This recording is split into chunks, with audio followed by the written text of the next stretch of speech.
Welcome to the How to Be Awesome at Your Job podcast, the show where brilliant professionals share how to sharpen the universal skills required to flourish at work. Enjoy more career fun, wins, meaning, and money with your host, Pete Makaitis.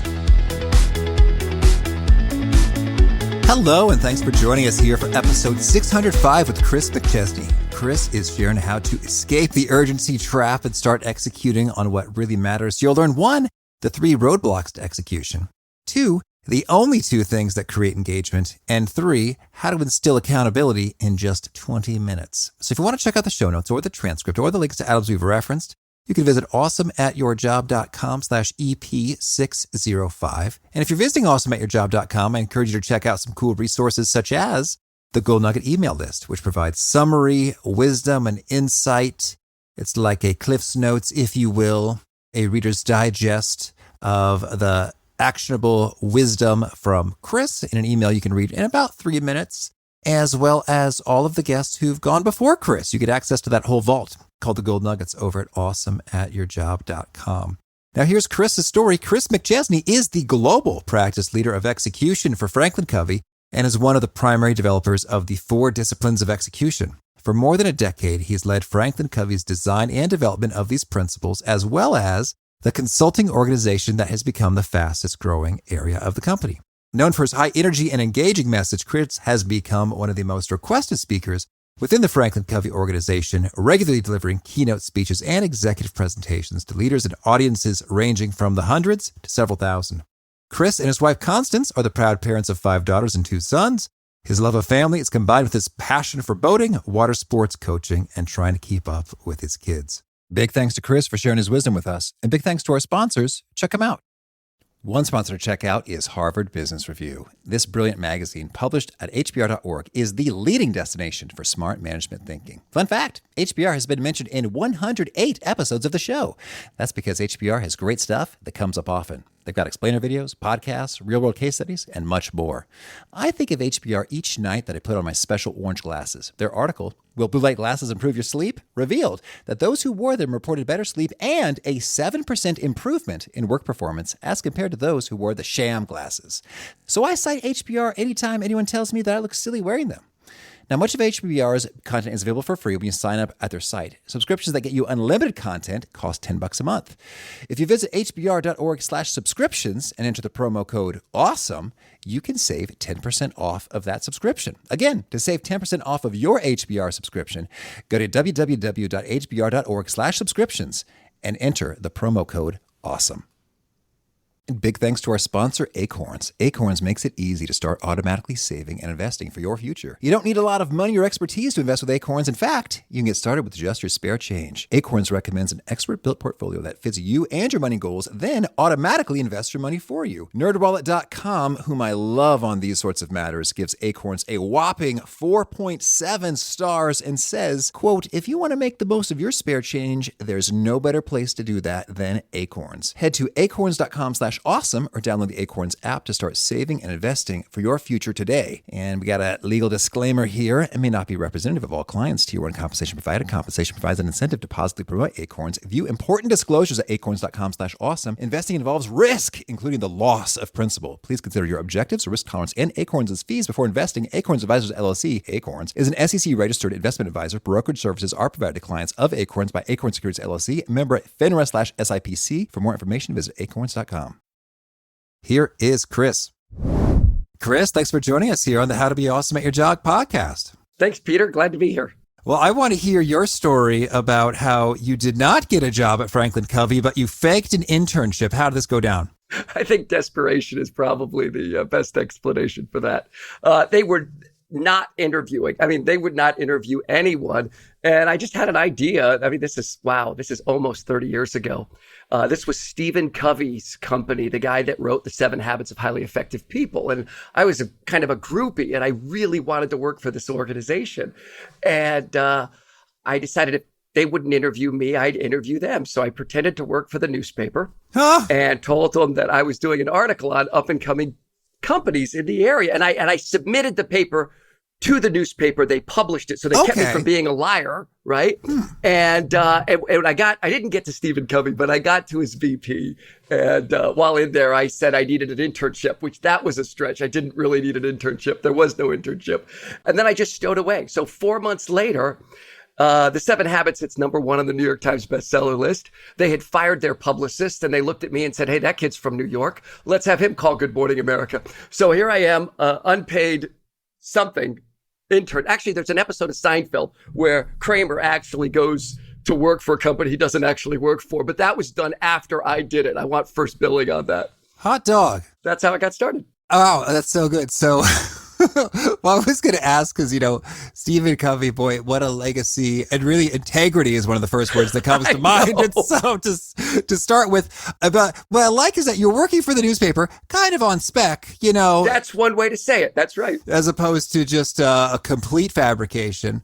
And then, well, that's beautiful. And so then can you tell me any stories about Stephen that really stick with you in his memory? Well, it's interesting that we're having this experience because one of my jobs early on was to set him up for interviews like yours. Mm-hmm. And so whenever, just like, my guy gave me a list of kind of some of the questions you like to ask people and things like that, he never wanted to see the list of questions. And he really liked to be authentic and sort of shoot from the hip and much more of a character than people realize. He was a bit of a clown.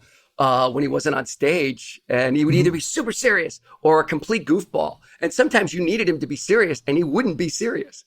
And it surprises people to hear that because he comes off so serious in his books and his tapes. But yeah, he was a character. Oh man, can you give me a goofball anecdote? Oh, I can. And it's almost unbelievable. But there is a thing that he did with his sons. One of his sons felt really ignored by his father, David Covey, felt very ignored by Stephen.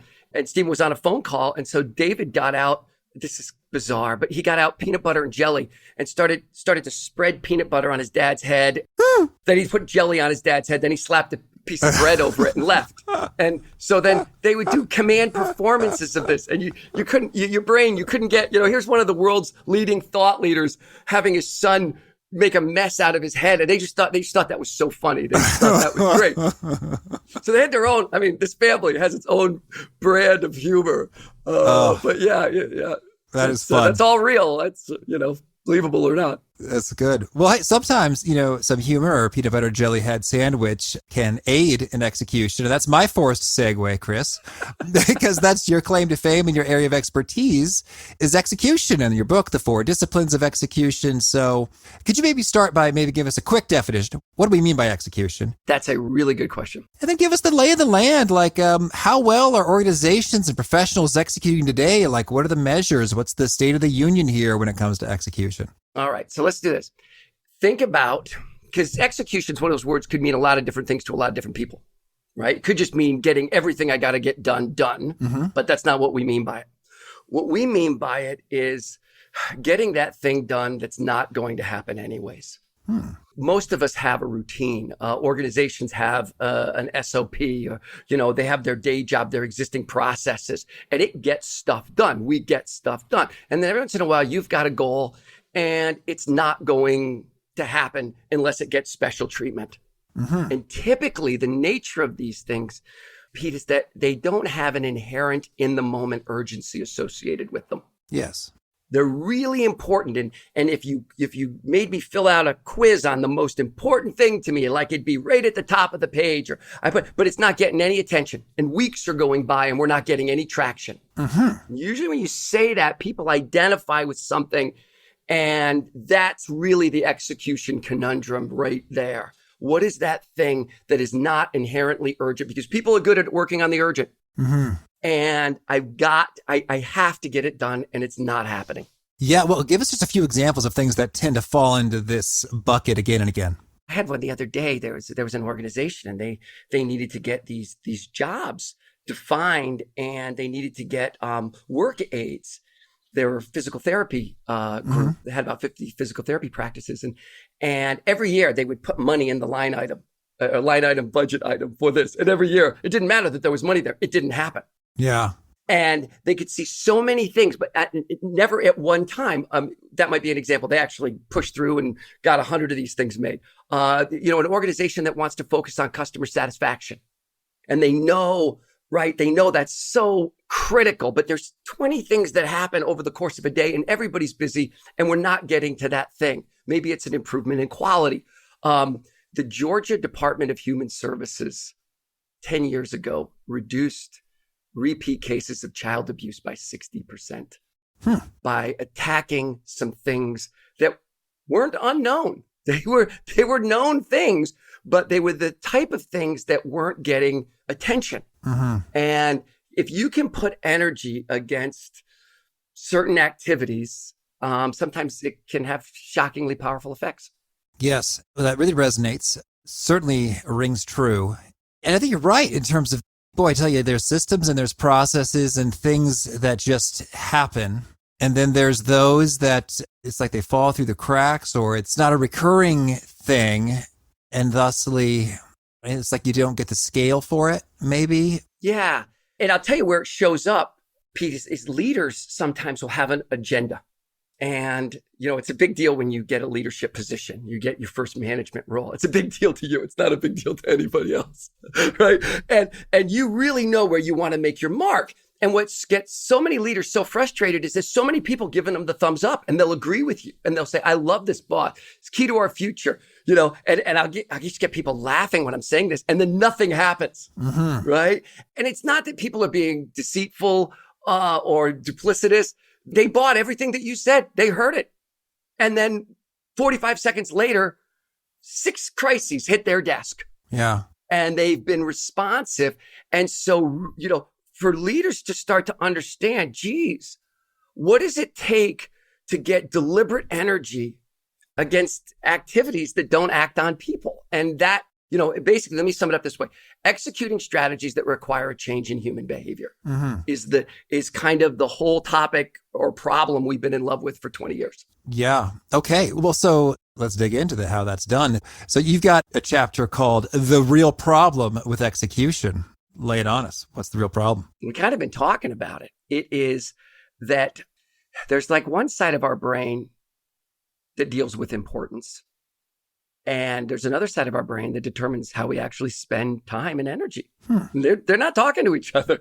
In the moment, urgency is king. And, if I'm busy all day long and I'm active and I just can't work any harder than I already have, I'll tell you, here's how you can feel this. Think about working on a critical project. Maybe it's the most important project of the year and you know it. And you're like tying yourself to your desk. And the whole time you're working, you want to get up and do 7 different things during that period of time. And you think, I must be out of my mind. And it can't be 4:00 already. Where did that go? That is the first. There's a couple of real problems with execution. The first one is that urgency and importance don't line up. Okay. Number 2 is complexity. A lot of times, execution does not like complexity. 2 best friends of execution are simplicity and transparency. And our ability to sort of put so many things down that we want to accomplish. So not only is it all the stuff that we're responding to on a day-to-day basis, but then when we do go proactive, we try and bite off more than we can chew. And that is a whole conundrum in and of itself. And then I'd say the third one is futility. And it's the frustration that might be a byproduct of the first 2. But when people start giving up, that's when you see burnout kick in. It's rarely a byproduct of actually the amount of work. It's the feeling that I'm working and it doesn't matter. Yeah. So urgency, complexity, and futility really do a lot of damage. And there's ways to get around this, but I think it starts with the question that you asked, like, what's the problem? Well, yeah, that's really good. A really good synopsis of just like kind of what makes stuff hard in general. In terms of if it's not urgent, it's not sort of screaming to be at the top of your list, and thusly it could just keep getting pushed off and just doesn't happen. If it's complex, you just sort of like, I don't even know how to start. I mean, it just sort of seems intimidating and to approach it. And then if there's a sense of futility, that likewise adds all the more, psychological resistance to it. It's so funny. I'm thinking about, We had a heck of a long, hard time executing a shift in this podcast, which was we were mostly replying to incoming pitches, and we were being selective such that, I thought we're making great choices. But the consequence of that was the stuff we got wasn't exactly what our listeners needed and in the time they needed it. And so we thought, we've got a beautiful survey of all the stuff people say they need. Like, we should just be letting this dictate our agenda and our calendar. Right. And we get emails like, just about every day from folks join the email list and they share, their concerns. But it was hard to make that shift because it was not so urgent. It was sort of like, okay, hey, we say we have episodes 2 times a week. And so we got to get this calendar going. That's right. And it's a lot harder to get calendar was urgent. The needs and the specific requests, you had to go after that stuff. The calendar went after you. And it was complex in that it's like, well, geez, how do we reverse engineer it such that we start with a request and then pursue the guest? And then it wasn't quite futile, but it was, someone's got a book coming out that says yes immediately. Someone who's been like an expert on something for decades, and has all the press they never needed, is not as gung-ho to immediately reply to an invitation to the podcast. Although most of the time they still say yes, in their own time. Yeah. And also some futility associated with, boy, how do we even do this? This is really tricky. And I guess that's ultimately how we just sort of got through it was we said, all right, well, we're going to reduce urgency by getting ahead of the game a little bit. We're going to reduce the complexity by, trying to come up with a process, an acronym, or a framework. And I guess we try to reduce the futility by just acknowledging, hey, we don't know what we're doing yet. Okay, we're going to have to iterate a few times, and that's fine. I really like what you just said. I want to press pause on what you just said. Sure. Sometimes, particularly in the area of new goals that you haven't achieved before, you have to give yourself a little bit of slack. Because the real engine for innovation is trial and error. Yes. And there's certain aspects of your job where error is not acceptable. And because error is not acceptable in certain parts of your job, it sort of programs you to think that error is always bad. And you have to give yourself a little bit of leeway around an area that requires innovation. Otherwise, you will not innovate. I'm convinced of that. Yep. Yeah, that's absolutely true. I think in a way that was kind of a turning point in terms of we got comfortable with it. It's like, okay, we're going to make a process that's going to be bad. We're going to try it out and see why it took 12 hours to find some names and then, identify the learnings so that we could accelerate a bit and, loop it through again and again and again. And now I'm feeling pretty darn good. Can I give you a podcast on this topic? I'm listening. Matter of fact, the last 3 sentences would be a brochure for this podcast. Guy's name is Tim Halford. He's a British economist. And the name of the podcast, if you just Google trial and error, sorry, podcast, not podcast, TED Talk. Okay. TED Talk, trial and error, Tim Halford. And it's take 15 minutes and watch this if you're in a role that requires innovation and some breakthroughs. I think he struck a beautiful chord, very consistent with what we found in our work. And you just described it quite nicely. Oh, thank you. Unintentionally. Okay. Well, you described some things nicely in terms of you've identified 4 specific disciplines for execution. Can you give us the overview and then let's dig deeper into some of these? Yeah. All right. So the first one, let's do this. I'll give each one a word. All right. Okay? So the first word is focus. And I'll come back to these. So you'll get them, right? I'm just going to list them right now. So the first one's focus. The second one's leverage. The third one's engagement. And the fourth one's accountability.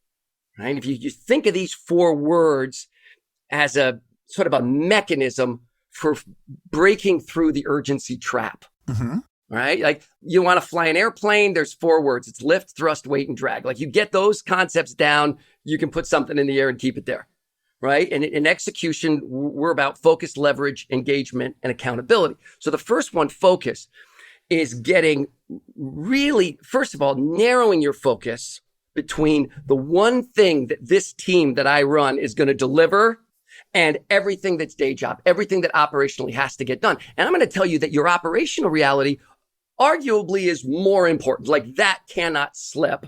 But if that's all you're doing, you're not going anywhere in your career. Yeah, you're sort of on a treadmill. It's like, right, we're continuing to do the things that we've done and we'll probably continue to get the results that we've got. And if you're a big company, the results you've gotten are great, But of course, over time, if you don't innovate, you kind of, can wither. So I got a good one for you. So the number 2 guy at Marriott, he's retiring this year. His name is Dave Grissom. Marriott's used this methodology for 12 years, and they've improved their guest sat every single year for 12 years. The champion of this is now the number 2 guy at Marriott. When he was launching this 12 years ago, he told a group of leaders that were launching this process. He said, it was a 2-part statement. He said, first of all, if you want to keep your jobs at Marriott, he said, just take care of the operation. Just take care of the day job. We'll never fire you. Because if we let you go, the next person might not take care of the day job. Like, you'll always have a job here if you just take care of the day job. And then he got this smirk. And he said, but if you want to get promoted, give me one. Give me a result. Give me an improvement in arrival experience. Give me an improvement in food and beverage quality. Give me an improvement in everything in working order or event satisfaction. Call your shot and bring me something. And it was his way of sort of communicating, I thought it was a great way to set, all right, if I just want to take care of the day-to-day job, okay, I'll always have a job here. But if I'm serious about my career, and then they backed it up. So when hotel managers applied for general manager positions or vice versa, the first thing they would say is, all right, tell me about your result. What did you target? How did you do it? I want to know, this is I think this is a universal principle for career movement. I got to do those 2 things. I have to maintain the operation. That is job 1. But if that's all I'm doing, right, I'm treadmilling it, right? And then in it, what is the one thing? What is the one result that I can deliver? And by the way, that day job will take up 100% of my energy if I let it. I have to steal energy from that. And we say about 20%. To apply towards a breakthrough. So figuring out what that is, defining it, giving it a starting line, a finish line, and a deadline, all of those things are part of discipline 1 and focus. Chris, I love that so much in terms of it's just a clear framework and it's just true. It rings true in terms of, doing your day job, keeping the operations going will consume you. And it is important and it needs to be done. And yet, just as you said, you've got to have that result. I'm thinking here about, I've coached a lot of people on their resumes and career strategy development. And that's always my interpretation as someone reviewing resumes for hiring someone or for helping them to make their resume better is if you just show me, it's like, okay, well, you know what? I think it's accountants, poor guys, they've got such great skills and that some that I don't have. I love my accountant so much. He's so valuable. And then when I read some bullets from accountants' resumes, it's like, hey, did, invoicing or controls or books or reporting.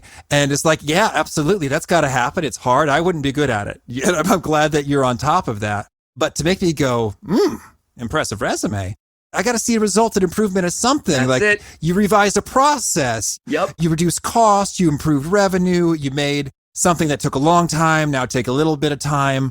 I got to see a result. And ideally, there was a number on it from a resume judging perspective. Yep, there is a number on it. That's right. And think about this. So the great management guru, the guy that kicked all this off was Peter Drucker. Drucker's got this one statement that is money. Drucker says the hardest thing to get people to do is think about their jobs in terms of results instead of activities. All right. And you just described that really well. I do this and then I do this and then I do this and I do that. I mean, if that's what's on a resume, that's fine if I need one of those, but that's a certain type of job. Yeah. Right. But if you start thinking in the currency of results, what did I bring now? So I've got right now, I have 7 children. My wife and I do. My oldest is married and my 3rd oldest is married. And so I've got right now, I've got a half a dozen little people in my life that are in their 20s that are looking at careers. And I've been just really hitting this note that get very comfortable with the currency of results. Somewhere, right, your boss, right, if you, let's say you're in frontline management or even middle management, start thinking, and I'm going to steal from Stephen Covey, who we were talking about earlier. Think about what's outside your job description, but within your circle of influence. The opportunity rarely lives inside your job description. Yeah. But it is something that you could influence. What is the one thing that your boss wishes we had fixed? Right? What is the one thing that the organization needs? And, can you bring down, maybe it is within your job description, right? But that thinking in terms of the currency of results when it's not being asked of you is a mindset shift for most people. But it's incredibly enabling. And here's the interesting thing. No one's going to have a parade for you when you deliver results. It's funny. You'll actually I think you'll be discouraged. You'll get this done and you'll get that done. The whole time you're doing this, If you're not careful, what you're thinking is, geez, Mary doesn't do this. Mark doesn't do this. I'm doing all this extra work. I'm not getting paid. That's the other thing. You'll always feel like you're adding more value than you're getting paid. And that's exactly where you want to be. Mm-hmm. And you just keep doing these things and nobody cared about them. Like you got a pat on the head and a week later they forgot. You keep doing it. And then one day they're thinking, hey, we need somebody. You know who'd be great for that? Yeah. And all of a sudden you've changed your brand. As you're a real hunter, you go, you seek and you get results. And it doesn't take very long because not everybody's doing it. I can promise you. Right. Everybody applies for the position. Everybody. I've gotten 14 jobs. I've never gotten one of them from an interview. It's always been, hey, Chris, we're thinking of something. Yeah. So anyway, sorry, I went off. That was just a bit of a soapbox. That's great. That's focus. All right. So you're focusing and then maybe just hit a little bit more. It's often outside your job description, but within your area of control. It's about a result. Yep. And any other little telltale signs like this may be the thing to focus in on. So let's say, be careful of going too big. Mm-hmm. We don't emphasize this enough in the 4 disciplines of execution. And the second version's getting launched this spring. And we really hit this point. Like I'm in sales. So we've got to grow revenue.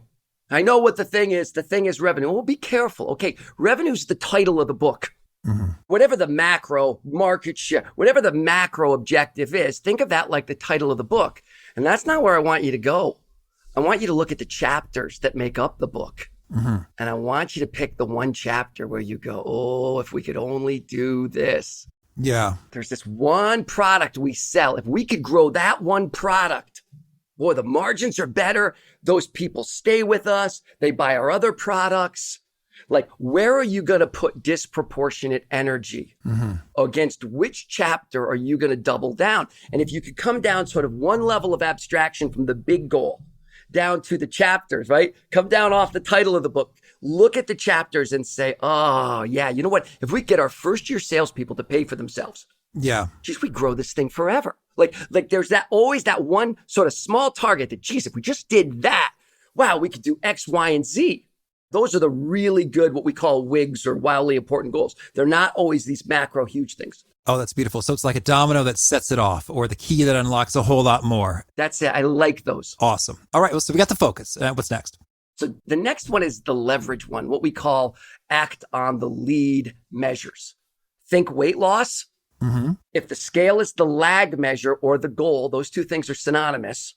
The wildly important goal or the lagging measure, the outcome metric is the weight. Mm-hmm. Then if you want to lose weight, there's 2 lead measures and everybody listening knows what they are. It's diet and exercise, mm-hmm. right? Okay. And you say, well, what's unique about a lead measure from a lag measure? Well, lead measures have 2 characteristics. I can influence the lead directly. Yeah. Like I can't directly affect weight loss, but I can cut my calorie input and I can burn calories daily. Like that distinction right there, folks, that's the whole thing. A metric that can be directly affected. Okay. And then its other characteristic, it's predictive. Like if I do that, I get the other. Mm. So think of how a lever works, right? Rock's too heavy to move, but you know what? I can move the lever and the lever moves the rock. Yeah. That is the idea. And if you want to prove this point, just ask people to think about someone in their life. And most people have someone who's lost 50 pounds. Like there's somebody they know. It wasn't an accident. They deliberately set out to lose 50 pounds, right? So everybody thinks of somebody. And then you ask the question, all right, was that person who lost 50 pounds, were they aware of a diet program and an exercise program, or were they counting daily? Mm-hmm. And it's amazing. You can do this in a room of 500 people. There might be 1 or 2 people that will say they weren't counting. Everybody else, it's got to be like a 98, 99% statistic. Hot dog. Why is that? Because otherwise we lie to ourselves. But you know, so finding the diet and exercise in the goal, like it isn't just diet and exercise, it's any lead measures and the most sophisticated processes on the planet. Like people that are building fighter planes and structural engineers and people like this can always get into this thinking of, all right, what's the lag measure and what are the lead measures? Where in the process are these things that we could attack? And that's what lead measures are, figuring out and measuring those things that I can directly influence that'll move the outcome. You know, it's funny, Chris, as you're saying this, because I've had the pleasure, misfortune, I don't know, of gaining and losing 10 pounds about 3 times now in life. And so That has been my experience, in that when I really am serious, I use the Lose It app or whatever, so that we're for real tracking how much am I exercising and how much am I taking in, and not just falling into frozen pizzas multiple times a week. Then it's happening. And when I'm not, it isn't. So that's my own experience on the weight loss. All right, so let's put it in a business example. We got a hardware store. They want a likelihood to recommend number. Mm-hmm. Okay. And they know if they've tracked it. They said, look, if people will recommend our hardware store, if they're likely to recommend, whether they do or not, if they answer that they are, you move that number, you see profits move. Like they know this is a really good chapter heading for a wildly important goal. Mm-hmm. So they're like, okay, what are the lead measures? What they find is, okay, there's three things. When I go to the hardware store, I got to find what I'm looking for. Will someone talk to me? Mm-hmm. Number one. Number two, when I get to the aisle where the part is, do they actually have the thing I was looking for? Out of stocks. Yeah. Number three, once I got it, how quickly can I get out of the store? Right? Now, the group that we're working with, the stores didn't have to pick all three. They could pick one of the three. They could pick two of the three. They could pick, you have different teams working on any, but they had to have, and this discipline 3 is scoreboard. They had to create a compelling scoreboard out of the game. What's the lag and what's the lead? It's a 2-part equation. Mm-hmm. So we're going to try and move our likelihood to recommend. And we've never been able to move that score. But we're going after what we think are the 3 things that will have the biggest impact. And we figured out how to measure, right, out of stocks. And we figured out how to measure how quickly we engage. And we know how to measure speed of checkout. Mm-hmm. And so we're making the bet. And, in our store, we're great at speed of checkout, but we are terrible at out of stocks. And we're going to attack that metric every single week, like somebody would attack running or whatever. And let's play. And this is where the trial and error comes in. Let's see if that does it. Mm-hmm. And let's learn from this. But if you can there's an engagement dynamic here too, that when you can get people into the game of what will affect what, it's like a little riddle they're trying to solve. And if they're able to move a metric they've never been able to move before, you can get your team very engaged in, all right, what was our score last week? We've been killing it on out of stocks 3 weeks in a row. Did we do it 4 weeks? What the numbers come in Mm-hmm. at, right? And you can start to engage people in the work in a way, well, it was surprising to us. We weren't expecting this. It's not why we set out to do it. Mm-hmm. Well, that's so good. And I think, now we're talking about the third discipline with the engagement, and the scoreboard is what is a tool for engagement. And I think one of my favorite consulting projects, we saw exactly this. It was a customer service organization. They had 6 call centers.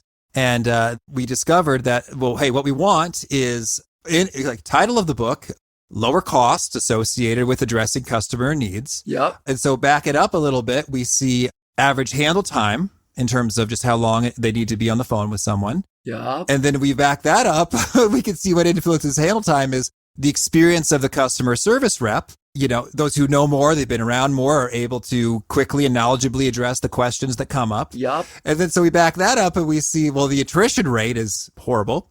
And, so that people are leaving fast. The average person is not very experienced.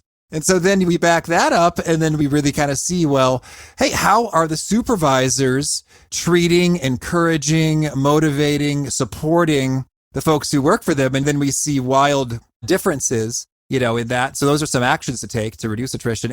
And then with the scoreboard is the data was always suspect in terms of the attrition rates. Because those were temporary, those were college, summer things. And so no one ever trusted the numbers or could be held accountable to the numbers because they didn't believe the numbers. And so, junior consultant here, it's that's my job is I'm making the real attrition numbers.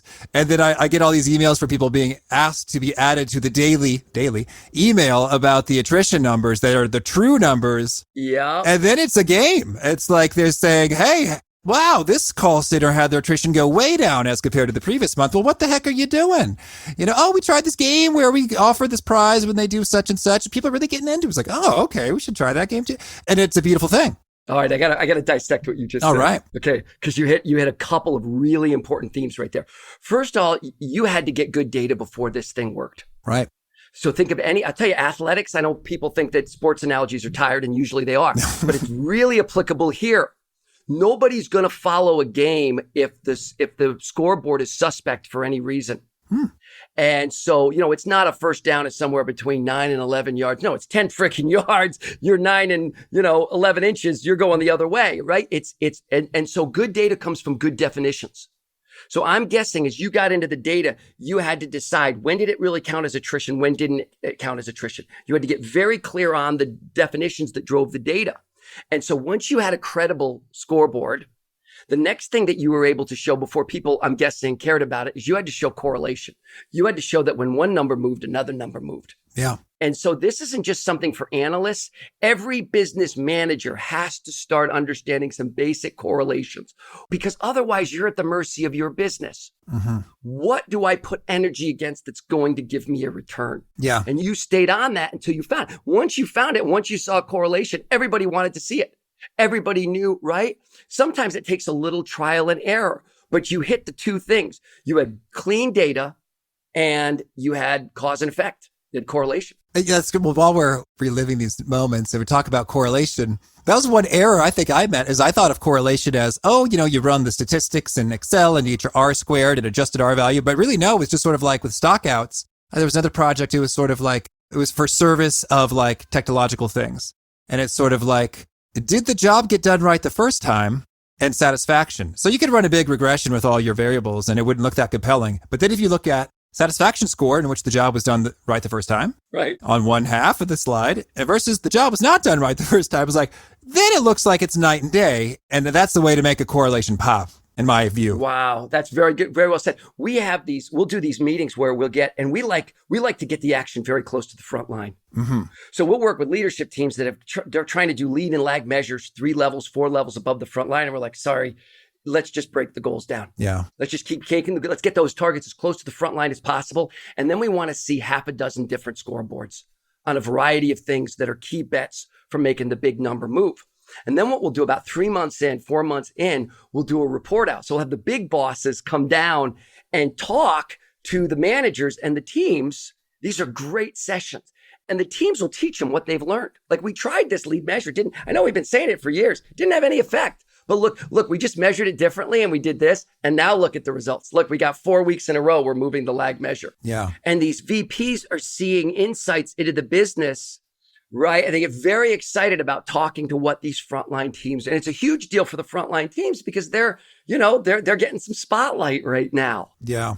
That's cool. Oh, I got a book recommendation for you on this one if you want. I'm listening. A lot of people like Patrick Lencioni. I'm a big fan too. Oh, yeah. We've had him on the show. He's great. Oh, you have? Okay, great. Yeah, he is great. Maybe his least read book is my favorite. And it's 3 Signs of a Miserable Job.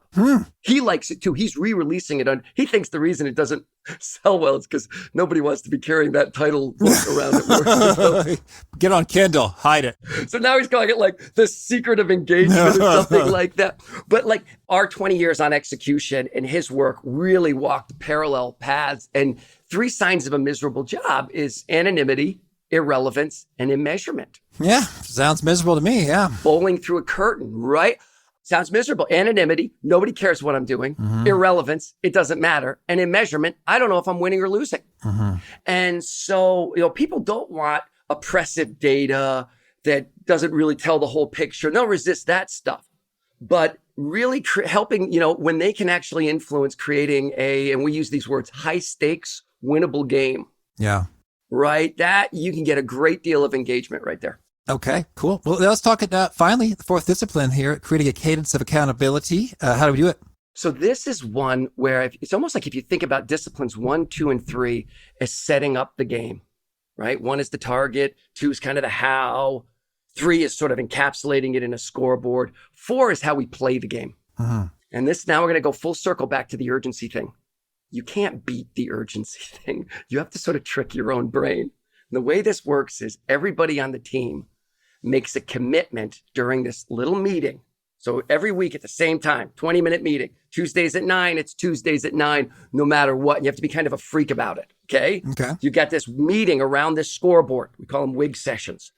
And everybody in that meeting reports on the thing they committed to do last week that would have an impact on the scoreboard. Mm-hmm. So I take one commitment. Okay, like we have a lead measure of interviewing 80% of our first time accounts, right? But I could tell now that the script doesn't look really good. So my commitment for the week is we're going to rewrite that script, right? Or, the Rensselaer office is really struggling. I'm going to meet with Marty and we're going to go over something I'm going to do every single week. And so that in that meeting, everybody has to say, here's what I said I was going to do last week. Here's the impact it had on the scoreboard. And here's my commitment for next week. And that's all they say. Mm-hmm. Next person, here's what I did. Here's what my scoreboard looks like. Here's what I'm going to do next week. Like brainstorming, problem solving, sometime out of this meeting. This thing, you are in and out. If you can do it in 20 minutes, great. And there's this sort of two things about this. One, the commitments can't come from the boss. Mm-hmm. You pull this, you don't push it. Yeah. So the bosses sometimes sit there chewing their tongues off because they know what they want to have done. Mm-hmm. But no, you got to ask everybody, give me that. What is the one thing, Pete, you're going to do this week that's going to have the biggest impact on one of those lead measures? It's like just-in-time strategic planning. And then, next week, we hear people say all the time, you know what? It was Thursday night and I had that wig session Friday morning and I was up till 2:00 in the morning. People don't want to disappoint their bosses. Yes. They won't disappoint their peers. Yeah. They don't like to disappoint their bosses. They can get over that. But we found that when it becomes peer accountability, they take it really seriously and you get really good commitments and you get energy. And then 4, 5, 6 weeks of non-urgent activity. Because these commitments would never make anybody's to-do list.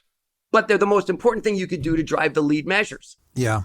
And so that's really the secret of the whole thing is we just start to harvest, pick your metaphor, energy against that scoreboard every single week until the team realizes we're doing something nobody's been able to do before. Yeah. And it's moving. And then we get the pop in engagement.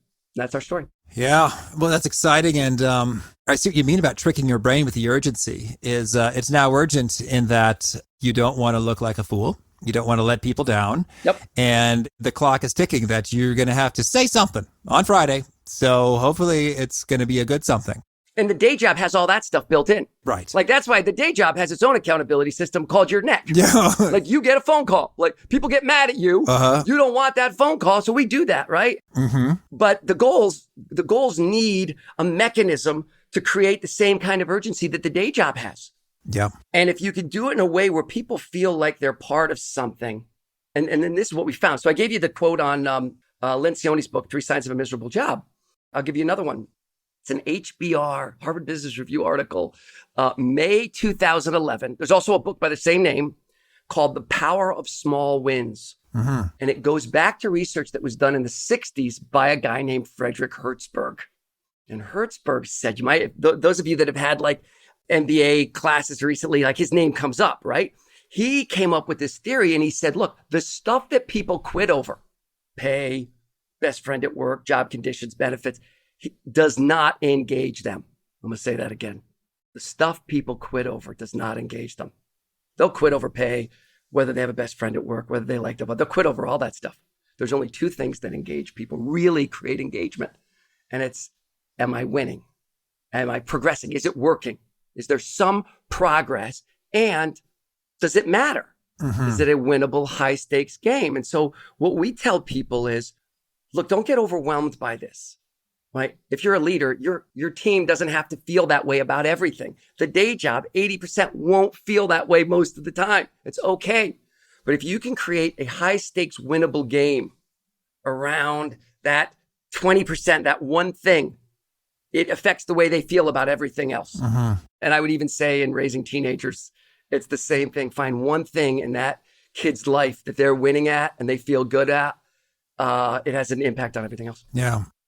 So I'll tell you, after 20 years, that's what we've learned.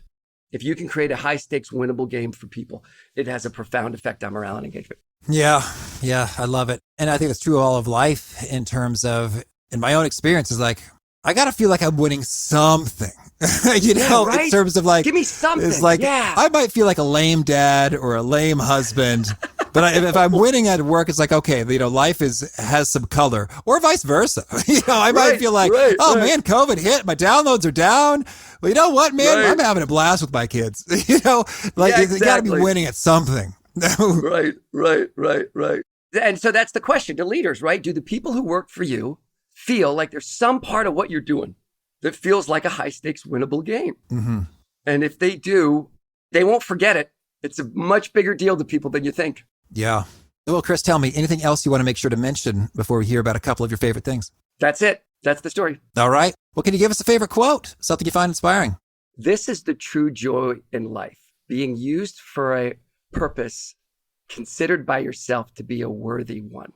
Instead of being a feverish little clot of grievances and ailments, complaining the world will not dedicate itself to making you happy. Mm-hmm. I've heard that and I forgot who said it. Oh, it's on the tip of my tongue. That was the one that I was thinking about. Oh, man. It was nice. It was well done. The clod of grievances is always like, man. Yeah, I might be a force of nature, right? Mm-hmm. Attack something, bring something down. Mm-hmm. And how about a favorite book? You know what I'm reading right now is I'm reading the biography of Hamilton that Lin-Manuel Miranda based the Broadway play on. Mm-hmm. And I'm just crazy. My wife and I are just crazy for the play. And the biography is stunning. And it's just a really inspiring story of someone who had no business having an impact on the world that he had. Chernow is the guy's last name. The Hamilton biography is fantastic. Hey, on this topic, more to this topic, although I'll tell you, the book I read before that was Robert Greene on mastery. Mm-hmm. And I actually had all my kids. We did a dinner, and you could only come to dinner if you had read at least the first chapter of Mastery. And it's really an interesting perspective on the whole career conversation. Thank you. And how about a favorite habit? Water skiing. Mm-hmm. I've got to do a lot of it because I haven't been on the road. Oh, that's good. This has been my summer of slalom water skiing. That's my addiction. Mm-hmm. And is there a particular nugget you share that really connects and resonates with folks? They quote it back to you and they highlight it in your book, etc.? There will always be more good ideas than there is capacity to execute. Yeah.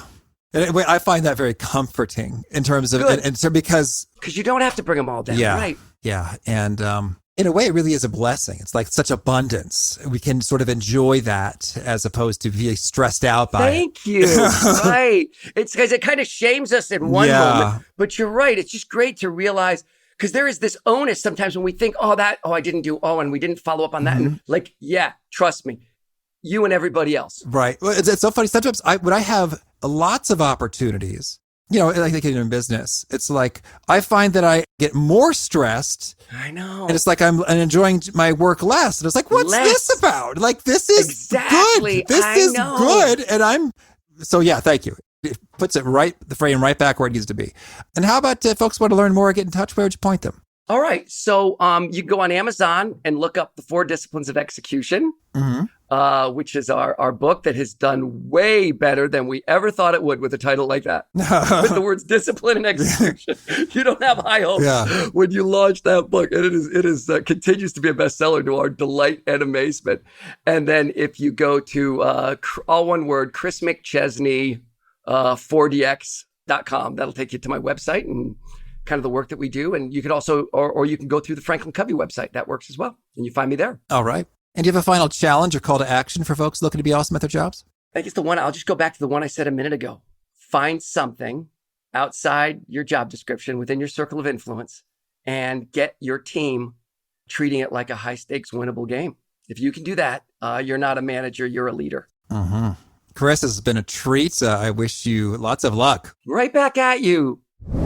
I love so much of what Chris had to say. Boy, the high stakes winnable game, I think, is such a crisp, clear, succinct articulation of what is the motivating, exciting groove versus the kind of, humdrum groove.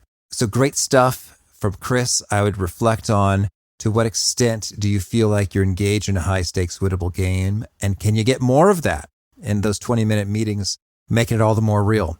So again, the show notes, the transcript, the links to items we've referenced are at awesomeatyourjob.com/EP605. If you haven't already, I hope you push subscribe to catch our next guest and the following ones automatically. We got Ed Hess. He's got some pro tips on hyper learning. Hope to catch you there. And peace. Thanks for listening. To get the most out of the show, we recommend 2 key things. First, check out the extra resources at awesomeatyourjob.com. You can find this episode's transcript and links, as well as the perfect episode for your situation. You can search the full text transcripts of hundreds of episodes or explore episodes tagged by topic and competency covered. Second, subscribe to the podcast and get future episodes automatically. You can subscribe by telling Siri and several other smartphones and speakers, subscribe to the How to Be Awesome at Your Job podcast, or by tapping subscribe in your podcast player of choice. If you'd like some extra help figuring out podcasts and how subscriptions work, visit awesomeatyourjob.com/subscribe for guidance. Hope to catch you on the next episode of How to Be Awesome at Your Job.